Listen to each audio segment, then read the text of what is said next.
Hi there, and welcome to another everyday encouragement. I want to go today to Philippians chapter 2, verses 14 to 16. This is what Paul writes here. He says, "Do all things without grumbling or disputing, that you may be blameless and innocent, children of God, without blemish, in the midst of a crooked and twisted generation, among whom you shine as lights in the world, holding fast to the word of life, so that in the day of Christ I may be proud that I did not run in vain or labor in vain." So we want to look at this.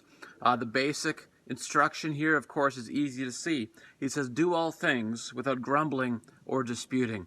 Do all things without complaining. Now, we might be tempted to complain these days, right? Maybe we're complaining about inconveniences that we are experiencing. Things are more complicated than they usually are. Maybe we're complaining about what the government is doing or what the government is not doing. Maybe we're complaining that things that we were looking forward to were canceled, and we're moaning and we're groaning, or maybe we're tempted to complain about these things. But the Bible says, don't complain in all that you do. Why not? Why is this important? We see in verse 15, it says, that we might shine as lights in this world.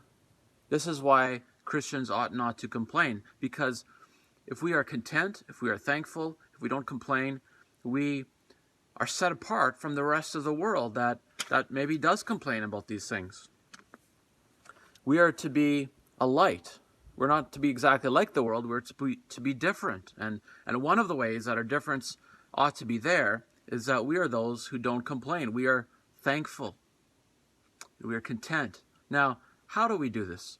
How do we not complain when our circumstances are difficult?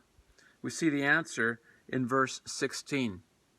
Paul says, holding fast to the word of life. Holding fast to the word of life. This is the power that we have to prevent us from complaining. We trust in the gospel. We trust in the promises of God.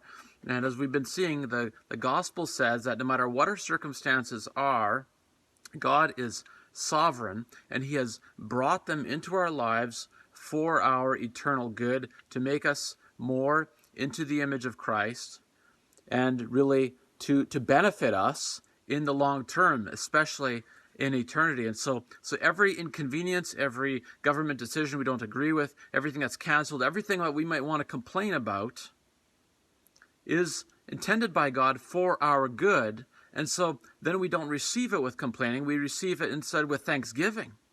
And that's an odd thing in this world, isn't it? To receive hardship with thanksgiving and with gratitude and with contentment in the promises of God. And yet this is what we are called to. And this is the secret of the Christian's joy in these times, that we have the word of life.